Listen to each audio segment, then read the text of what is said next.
Okay, here are some basic specs about the camera. It has a 24.3 megapixel CMOS sensor. It's a full frame camera and has 100% viewfinder. If you use it in DX mode, which is the crop sensor mode, it has a 97% viewfinder. It has an autofocus motor, so you can focus if you have any old lenses, such as like the D lenses. It has a maximum shutter speed of 1/4000th of a second. It has a maximum flash sync speed of 1/200th of a second. It can shoot 5.5 frames per second. It also has 39 autofocus points, and 9 of which are cross type. It also offers a pop-up flash and it works well with the Nikon CLS system. So you can command various speed lights using your pop-up flash as a commander, and you can even do high-speed sync with that.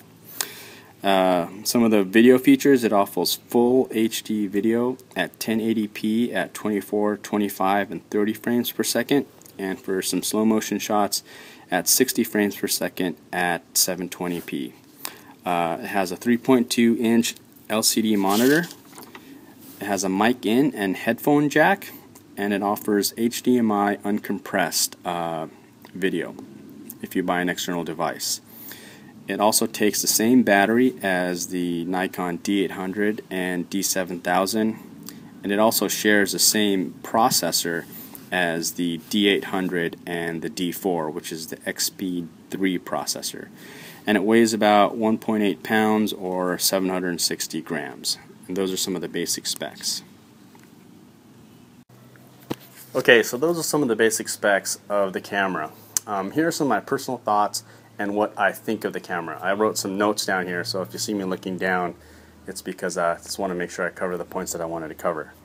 Anyway, as far as one of the most important features, of this camera, besides the build quality and the way it feels and handles, which I all love, is the image quality. That's like the most important thing to me. And the dynamic range and the high ISO capability of this camera are awesome. You can see a prior video of mine where I showed some sample images of the high ISO, and they're awesome. You have usable images really up to 12,600, I think, or whatever, some kind of crazy ISO. But for me, they're usable and they're great, and that's one of the reasons why I wanted to get this full frame camera. Let's see here. Yeah, I'm very pleased with the image quality. It also offers, the crop sensor mode. So if those of you that are looking to get into a full frame camera but don't have a whole lot of FX lenses, it does offer a DX mode, which I think goes down to 10 megapixel. So you can still use your DX lenses on the camera. I did the opposite. I was prepping for FX, so I bought only FX lenses because I knew eventually I wanted to move to FX. So when I got this camera, all my lenses just were that much better. So I was really happy with that. It's like it made all my FX lenses awesome. I'm able to use it to its full potential now that I can see all the outside edges of the glass. Also, I wrote a note here that the 35mm 1.8 G lens works in FX mode on the D600. It just has vignetting on the outside, which you can kind of crop in and get rid of that, but you can still use it in FX mode on the camera, which is awesome. The build quality, it feels solid to me. It feels good in the hands. It's got a bigger grip than my Nikon D7000. It doesn't feel plastic at all, even though I know it's not a full magnesium alloy body. It's just on the top and on the back, but it is all weather sealed. It has the same weather sealing as the Nikon D800, where it has all the rubber gaskets in the same spots. It's just not all metal, which is fine with me. I still have my first DSLR, which is the D90, and I'll shoot time lapse with that, leave it out at night, all night, and that just has a full plastic body, and it's totally fine. It works perfect still, and I still use it. So for those of you that want that rugged metal feel, then you might want to look at getting the D800 or maybe a used D700. Maybe you can still find new D700s out there because those have full magnesium alloy bodies.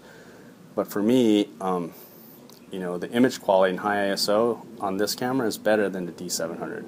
and that's just not my opinion. It's just better. But the D700 is an awesome, amazing camera, and if those of you that have it, I don't know if I would upgrade unless you wanted all the video features, because the D600 has a lot of video features. It's packed. So that's a personal choice. But for another $900 US dollars to jump to the D800, I'd rather settle for the body that comes with the partial magnesium alloy body and the better image quality. Let's see. You know, the camera feels well balanced. Last night I was out downtown with my 24-70 2.8 on there, and it felt great. It was heavy, so I was almost kind of glad that it wasn't any heavier, because I was just hand holding the camera. I didn't have a strap. I was just taking some random shots, and you know, it felt heavy after a while. I was walking around for about an hour. It was wearing on me a little bit. Also, you know, the video features are really nice. So I took a couple of video shots here and there just to test it out. I mean, that's really nice to be able to switch to video and get like slow motion or you know, full HD video quality is awesome. Another thing I really like about the camera is it offers the U1 and U2 modes, which is user 1 and user 2 modes on there, similar to the D7000. So I set mine up where I use aperture priority and auto ISO on my U1, and on U2 I set it up when I want to do flash. So when I click it over to U2, it automatically changes all my settings and all my menus. So it changes my shutter speed to 1/200th of a second, which is my max sync speed, just as a starting point. It changes my aperture to where I want it, and it changes my auto white balance. I have that dialed in to the Kelvin, and it changes it all ready to go, so I can just switch them back and forth. One of the other features that I don't hear talked about is the auto ISO feature of this camera. So because high ISO performance of this camera is so good, you can use the auto ISO feature. And in the D7000, it also has the auto ISO feature. But so what you do is you set it to the minimum shutter speed that you want it to go to before it starts changing the ISO, right? So if you set your max ISO, let's say at 3200, your minimum shutter speed at 1/60th. So what it'll do is if you put on, let's say, aperture priority, if your shutter speed drops below 1/60th, which is the minimum you set, it'll start changing the ISO accordingly to get the proper exposure before it drops your shutter speed. Well, the D600 also has this feature, but it has an auto minimum shutter speed. So what it's doing is it knows what type of lens you have on there. So if you have Nikon glass, I mainly buy Nikon glass. So it knows what lens is on the camera. So as you zoom, let's say you have a 24-70 on there, as you zoom, it'll change your minimum shutter speed. So let's say you zoom all the way to 70, your minimum shutter speed will jump up to a 60th or somewhere about there before it changes the ISO. Or if you go back down to 24, it will lower your minimum shutter speed requirement. So it's smart, because, you know, like the rule of thumb is you want to avoid blur in your photos. You want to have the same shutter speed as your focal length. So if you have a 200mm lens, you want to be a minimum of 1/200th of a second to avoid blur. And the longer your focal length, the higher your shutter speed should be to avoid blur, and so on. Well, this auto ISO feature will fix that. It'll just know. Oh, another feature that I want to talk about is the D600 also has a built-in intervalometer. So does the D7000, so does, I believe, the D700, the D800, D4. A lot of the upper level Nikon cameras all have built-in intervalometers. So that's really nice. And if you do time lapse, that's really helpful.